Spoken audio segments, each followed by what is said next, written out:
എല്ലാം കുളമായി. എനിക്കൊന്നും കാണാനും പറ്റിയില്ല, അറിയാനും പറ്റിയില്ല. തനു എന്നെ കാണാത്തത് നന്നായി. കണ്ടാൽ പ്രശ്നമായേനെ. ഇതുവരെ ഞാൻ അയാളുടെ മുഖം പോലും ഒന്നും കണ്ടില്ല. തനു ഇതറിഞ്ഞ അയാൾ ഇനി കാണാനും ശ്രമിക്കില്ല. പിന്നെ എങ്ങനെ അയാളെ കണ്ടുപിടിക്കാനാകും? അദ്ദേഹത്തിന് ആ സമയത്ത് തന്നെ അവിടെ വരണമായിരുന്നോ? ഇല്ലെങ്കിൽ ചിലപ്പോ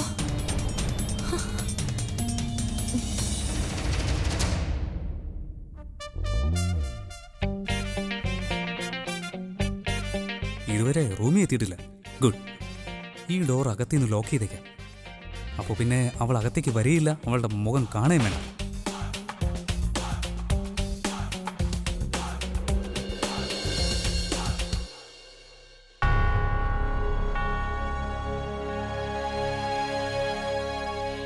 നോക്കൂ, ഒന്ന് എഴുന്നേറ്റ് മാറൂ. എനിക്ക് ഉറക്കം വരുന്നുണ്ട്. വഴക്ക് കൂടാൻ എനിക്ക് താല്പര്യമില്ല. ഉറക്കം വരുന്നുണ്ടെങ്കിൽ പോയി കിടന്ന് ഉറങ്ങണം. എന്നെ എന്തിനാ ശല്യം ചെയ്യുന്നത്? നീ എൻ്റെ അടുത്ത് വന്നാലേ എനിക്ക് തലവേദന തുടങ്ങും.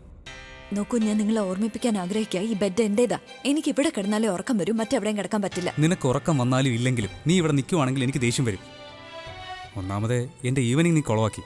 ഈ രാത്രിയെങ്കിലും കുളവാക്കാതെ ഒന്ന് പോവും. ഞാനാണോ നിങ്ങളുടെ വൈകുന്നേരം കുളവാക്കിയത്? ഒന്നും പറയുന്നില്ല. നിങ്ങൾ വന്ന് എന്നോട് വഴക്കുണ്ടാക്കിയതുകൊണ്ട് എനിക്കാ നഷ്ടം ഉണ്ടായത്. ഇനി എനിക്ക് വഴക്കുണ്ടാക്കാൻ വയ്യ. ഞാൻ എങ്ങോട്ടെങ്കിലും പോയിക്കോളാം. ഞാൻ നിന്നെ തിരിച്ചു വിളിക്കുമെന്ന് വിചാരിക്കണ്ട. പോകുന്നുണ്ടെങ്കിൽ എല്ലാ സാധനവും എടുത്തിട്ട് പൊയ്ക്കോളണം. ഇനി അതെടുക്കാൻ ഇതെടുക്കാനെന്ന് പറഞ്ഞ് ഇടയ്ക്കിടയ്ക്ക് വന്ന് എന്നെ ശല്യപ്പെടുത്തരുത്. നിന്നെ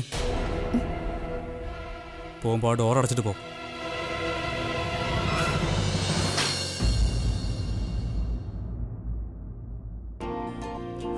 എത്ര റൂഡായിട്ടാ നീ സംസാരിച്ചത് അബി. വെറുതെ ദേഷ്യപ്പെട്ട് അവളുടെ റൂമിൽ നിന്ന് അവളെ തന്നെ നീ പുറത്താക്കി. അവളിനി എവിടെ പോയി കിടന്ന് ഉറങ്ങുന്ന? പക്ഷേ നിന്നെ കുറ്റം പറയാൻ പറ്റില്ല. നിനക്ക് ഇതല്ലാതെ വേറെ മാർഗ്ഗമില്ലല്ലോ. അവളെ ഒന്നും മറന്നു കിട്ടണമെങ്കിൽ ഇത്രയ്ക്ക് റൂഡായിട്ട് പെരുമാറിയല്ലേ പറ്റൂ. ഇന്ദു ആന്റി. ഇല്ല, അകത്തു വാ. രചന അവളുടെ അടുത്തുണ്ട്. അവളെ സംസാരിച്ച് ബിസിയാക്കിയിരിക്കുക. ഞങ്ങൾക്കറിയായിരുന്നു നീ വരുമെന്ന്, അതുകൊണ്ടാ. നിങ്ങൾക്ക് എങ്ങനെ മനസ്സിലായി ഞാൻ ഇങ്ങോട്ട് വരുമെന്ന്? അതെങ്ങനെ? അബിയുടെ സംസാരവും പെരുമാറ്റവും ഒക്കെ കണ്ടപ്പോൾ തന്നെ എനിക്ക് തോന്നിയതാ പ്രിയേച്ചി. അബി ഉറപ്പായിട്ടും ചേച്ചിയെ മുറിയിൽ നിന്നും പുറത്താക്കുന്നുള്ള കാര്യം. നിങ്ങൾക്കപ്പോ ഇതും അറിയായിരുന്നോ അദ്ദേഹം ഞാനുമായി വഴക്കുണ്ടാക്കുമെന്ന്? പിന്നെ വഴക്കിന്റെ കാര്യം നിങ്ങൾ എന്താ നേരത്തെ പറയാത്തെ? നിങ്ങൾ ഇതൊക്കെ അറിഞ്ഞു വെച്ചുകൊണ്ട് എന്നോട് പറയാതെ മറക്കുകയായിരുന്നോ? നിങ്ങൾക്കറിയോ ഞാൻ എത്രമാത്രം ടെൻഷനായി പോയിന്ന് ആ സമയത്ത്? എന്നോട് കുറച്ചു നേരം മുമ്പ് ഇവൻ പറഞ്ഞതേ ഉള്ളൂ. ചേച്ചി, അബി എന്നോട് സംസാരിച്ചിരുന്നു. ചേച്ചി തനുവിനെ ഫോളോ ചെയ്യായിരുന്നപ്പോൾ ഞങ്ങൾ റെസ്റ്റോറൻറ്റിലായിരുന്നു. ചേച്ചി എന്നെ വിളിക്കുമ്പോൾ ഞാൻ അക്കാര്യം പറയാനായിട്ട് ശ്രമിച്ചതാ. പക്ഷേ ചേച്ചി മറ്റെന്തോ കാര്യങ്ങളിൽ തിരക്കായിരുന്നത് കൊണ്ടാണ് എനിക്കതൊന്നും പറയാൻ കഴിയാതിരുന്നത്. അബി പറഞ്ഞ കാര്യങ്ങൾ കേട്ട് കഴിഞ്ഞാൽ ചേച്ചി കുറച്ചുകൂടി ഡിസ്റ്റർബ്ഡ് ആവും. അതുകൊണ്ടാണ് ഞാനൊന്നും പറയാത്തത്. സാരമില്ല, ഇപ്പൊ ഞാൻ വന്നില്ലേ, കാര്യം പറ.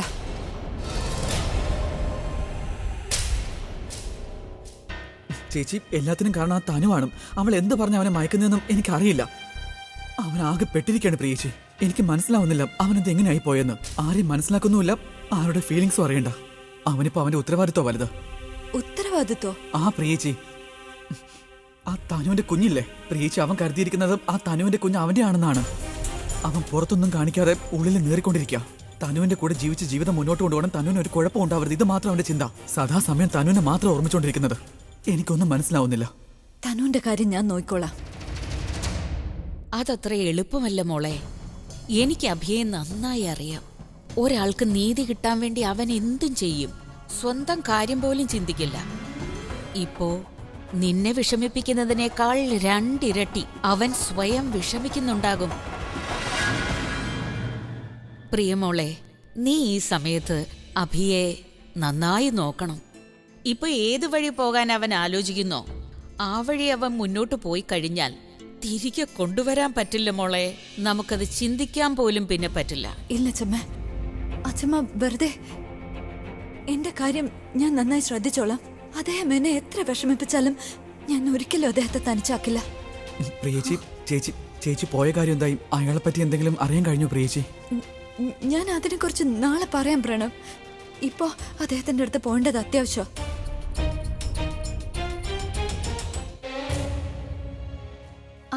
അവിടെ വന്നു? അവൻ സാധാരണ മൂവി പ്രൊമോഷൻസിന് പോവാറില്ലല്ലോ. ഇനി ഒരു ചേഞ്ചിന് വേണ്ടി പോയതാണോ? നന്നായി അവൻ നിഖിലിനെ എൻ്റെ ഒപ്പം കാണാത്തത്. അല്ലെങ്കിൽ ഓരോന്നും ചോദിച്ചുകൊണ്ടിരുന്നേനെ. അതിനുള്ള ഉത്തരവ് എൻ്റെ അടുത്ത് ഉണ്ടാവില്ലായിരുന്നു. ഓ, രക്ഷപ്പെട്ടു. ഇവളീ രാത്രിയിൽ ഇത് എവിടുന്ന് വരുന്നു? മൈഥിലി, നിന്റെ സംശയം ശരിയാണെന്നാ തോന്നുന്നത്. ഇവളുടെ പിറകെ ഒന്ന് പോയി നോക്കാം. മതി, ഇവളുടെ പിറകെ പോയ എന്തെങ്കിലും തെളിവ് കിട്ടും. ഉറപ്പായിട്ടും തെളിവ് കിട്ടും. ആ,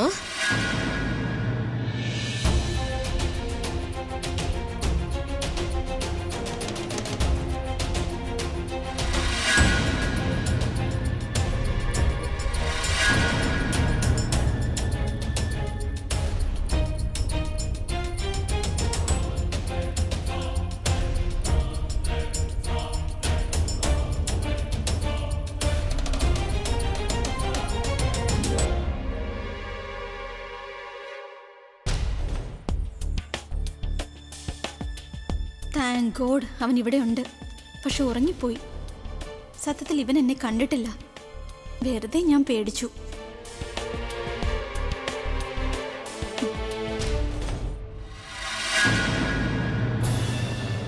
ഇപ്പൊ ഉറങ്ങിക്കോട്ടെ, നാളെ രാവിലെ കാണാം.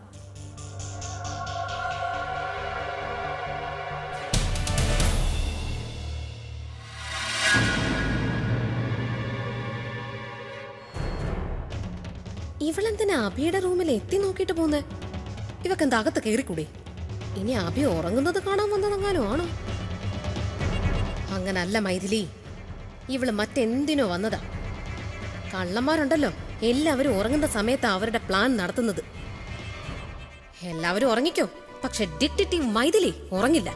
എപ്പോഴാണോ കള്ളനെ കൈയോടെ പിടിക്കുന്നത് അപ്പോ വരെ എനിക്ക് ഉറക്കം ഉണ്ടാവില്ല.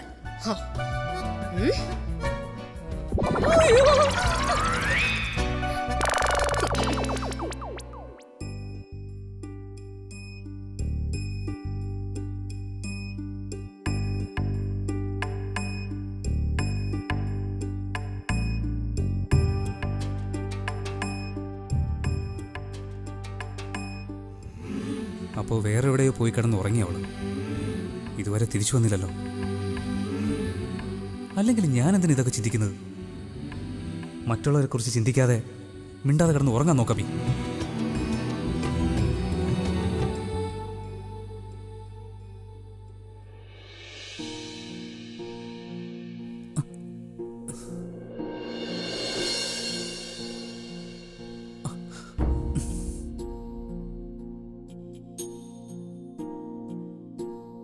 നിന്നോട് ഇങ്ങോട്ട് വരണ്ടെന്നല്ലേ പറഞ്ഞത്? പിന്നെന്തിനാ വന്നേ? നിങ്ങൾ ഉറങ്ങാൻ പോകുന്നു എന്നല്ലേ പറഞ്ഞത്? എന്നിട്ട് ഇതുവരെ കിടന്നില്ലേ? എന്നെ ഓർക്കുകയായിരുന്നോ? എന്തിന്? ഓർക്കാൻ പറ്റിയ വ്യക്തിയാണല്ലോ നീ അല്ലേ? നിന്നെ ഓർക്കുന്ന വ്യക്തി ആരായാലും പണ്ടാരടങ്ങി ചത്തുവും.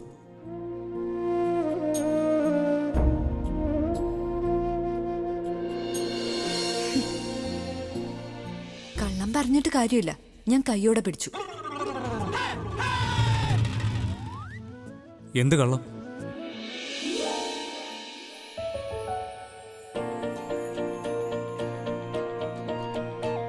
ഇവളിവിടെ എന്താ ചെയ്യുന്നത്? നിങ്ങളുടെ ബലൂൺ എന്ന് വെച്ചാ ഞാൻ.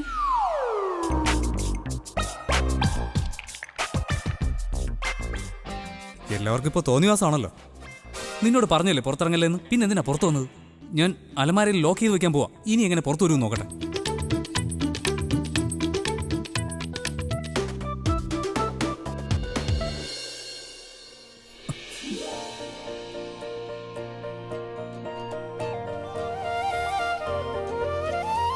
എന്തിനാ ഇങ്ങനെ ചെയ്യുന്നത്? എന്തെങ്കിലും ഉണ്ടെങ്കിൽ എന്നോട് തുറന്ന് പറഞ്ഞൂടെ? അല്ലാതെ ഒറ്റയ്ക്ക് എന്തിനാ ഇങ്ങനെ വിഷമിച്ചിരിക്കുന്നത്? നീ എന്നെ ചതിച്ച സമയത്ത് ഈ വിഷമമൊന്നും നിന്റെ മുഖത്ത് ഞാൻ കണ്ടില്ലല്ലോ. പിന്നെന്തിനാ ഇപ്പൊ ഇത്ര കൺസേൺ? ഇതെന്റെ ജീവിതമാണ്. ഇനി സന്തോഷിക്കണോ ദുഃഖിക്കണോ എന്നൊക്കെ ഞാൻ തീരുമാനിച്ചോളാം. എന്തിനാ സ്വയം ഇങ്ങനെ നേറിപ്പുകയുന്ന? എല്ലാം കുറച്ച് ദിവസത്തിനകം ശരിയാവുന്ന ഞാൻ പറയല്ലേ? അതെ, എല്ലാം ശരിയാവും. നീ നിന്റെ വഴിക്കും ഞാൻ എന്റെ വഴിക്കും പോകുമ്പോ ഞാൻ എങ്ങനെ നിങ്ങളെ പറഞ്ഞ് മനസ്സിലാക്കിക്കും? നിങ്ങൾ വിചാരിച്ച് കൂട്ടുന്നത് പോലെ ഒന്നുമില്ല. സത്യം എന്താന്ന് വെച്ചാ നീ വിചാരിക്കുന്നത് പോലെ ഒന്നും നടക്കാൻ പോകുന്നില്ല. Let me finish. ഞാൻ എൻ്റെ ലൈഫിൽ നിന്ന് നിന്റെ ചാപ്റ്ററും എൻ്റെ മനസ്സിൽ നിന്ന് നിന്റെ ഓർമ്മകളും എൻ്റെ തലയിൽ നിന്ന് നിന്റെ പേര് വരെ മായ്ക്കാൻ ശ്രമിച്ചുകൊണ്ടിരിക്കുക.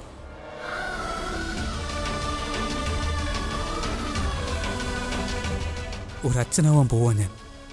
ജനിക്കാൻ പോകുന്ന കുഞ്ഞിനോട് എനിക്ക് തെറ്റിയാൻ സാധിക്കില്ല പ്രിയ.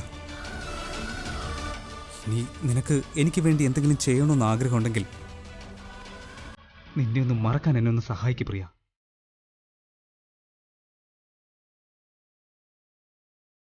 Please, I request you. ഞാൻ ഓൾറെഡി തകർന്നിരിക്കുക. ഇനിയും എന്നെ കൊണ്ട് വയ്യ.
സ്നേഹിക്കുന്നവരെന്തിനാ എപ്പോഴും ഇങ്ങനെ വിഷമിക്കുന്നത്?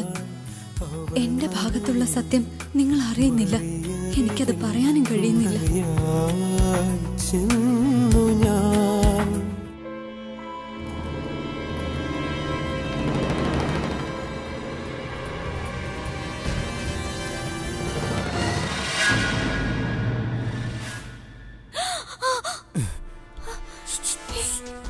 എന്താ ചെയ്യുന്നത് നിങ്ങള്?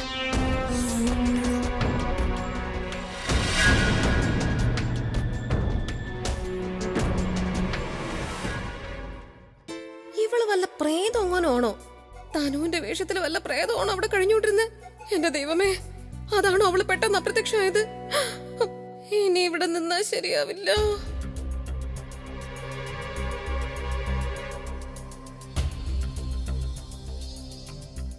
ഈ മൈഥിലിയെടുത്ത് എന്തിനാ എന്റെ പിന്നാലെ വരുന്നത്? അവള് സ്വന്തമായിട്ട് ഡിറ്റക്റ്റീവ് ആണെന്നാ വിചാരിച്ചിരിക്കുന്നത്. വീട്ടിലെ ആലിയുടെ കൂട്ടാളി അന്വേഷിക്കുക അവള്.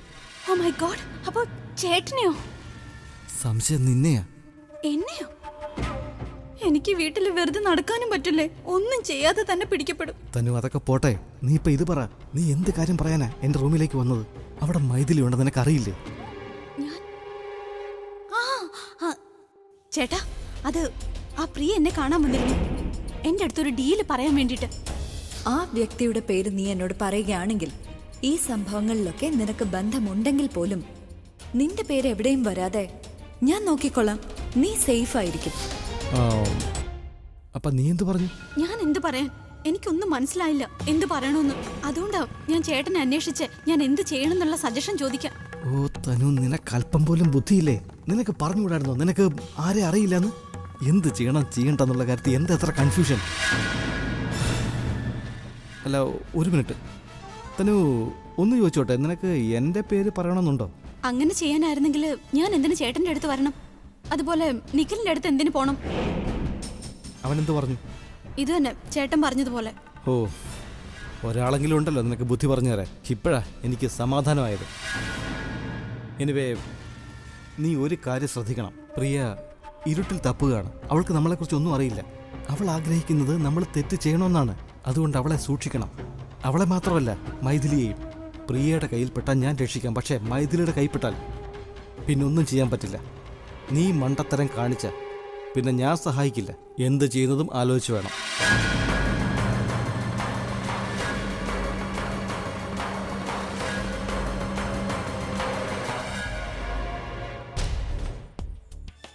അവിടെ ജയിലിലും ഞാൻ ഈ വീട്ടിലെ ജയിലിലും. ഒരു സൈഡിൽ പ്രിയയും മറു സൈഡിൽ മൈഥിലി ഏട്ടത്തി. ഒരു സ്വാതന്ത്ര്യവും ഇല്ല. എന്ത് ചെയ്യൂ ഇപ്പോ? ഇന്നലെ അദ്ദേഹം എന്നോട് പെരുമാറിയതുപോലെ ഞങ്ങൾക്കിടയിൽ ഇതുവരെ ഉണ്ടായിട്ടില്ല. ഇങ്ങനെ തുടരുകയാണെങ്കിൽ അദ്ദേഹം എന്നിൽ നിന്ന് അകന്നു പോവും. തനുവുമായി കൂടുതൽ സമയം ചെലവഴിക്കാൻ വരെ തീരുമാനിച്ചു. ഇനിയും വാശി കൂട്ടുകയാണെങ്കിൽ ചിലപ്പോ തനുവിനെ കല്യാണം വരെ കഴിച്ചേക്കും. എനിക്ക് എത്രയും പെട്ടെന്ന് എന്തെങ്കിലും ചെയ്യണം. തനുവിന്റെ സത്യാവസ്ഥ പുറത്ത് കൊണ്ടുവരണം. എന്റെ പ്രിയേച്ചി ഓൾറെഡി കുറെ കാര്യങ്ങൾ ചെയ്തു കഴിഞ്ഞു. ഇനി നമ്മൾ എന്ത് ചെയ്യും? ഒരു വഴിയും ഇല്ലല്ലോ നമ്മുടെ മുന്നിൽ. ഇപ്പോഴും ഒരു വഴിയുണ്ട്.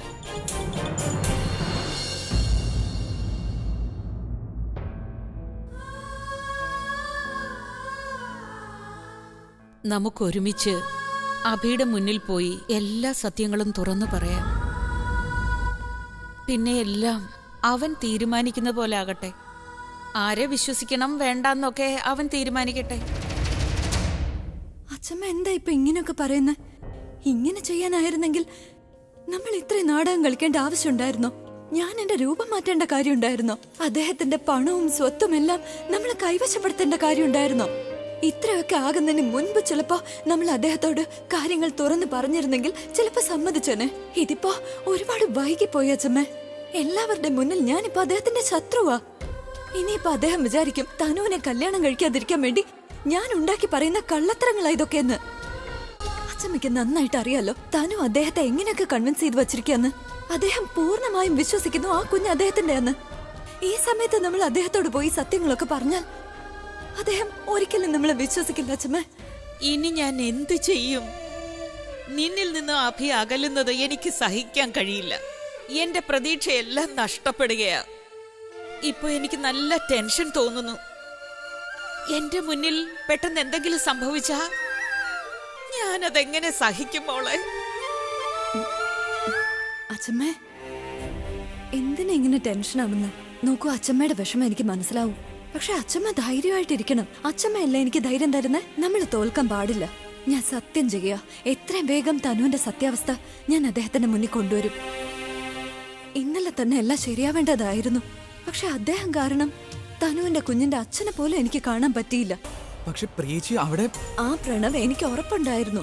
തനു കാണാൻ പോകുന്ന ആ വ്യക്തി അയാള് തന്നെയാണ് തനുവിനെ അലിയെ സഹായിക്കുന്നത്. പക്ഷെ ഞാൻ അവിടെ ചെന്ന് അവരുടെ സംഭാഷണം കേട്ടപ്പോഴാ എനിക്ക് മനസ്സിലായത് അയാൾ മറ്റാരുമല്ല, അയാളാണ് തനുവിന്റെ കുഞ്ഞിന്റെ അച്ഛനെന്ന്.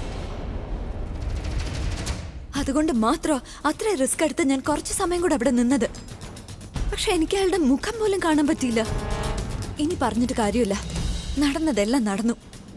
നമ്മളാണ് ഇനി കൂടുതൽ സൂക്ഷിക്കേണ്ടത്. തനുവിന്റെ കഷ്ടകാലം ഇനി തുടങ്ങുകയാണ്. ഇനി അവളുടെ സത്യം എല്ലാവരുടെയും മുന്നിലെത്തും.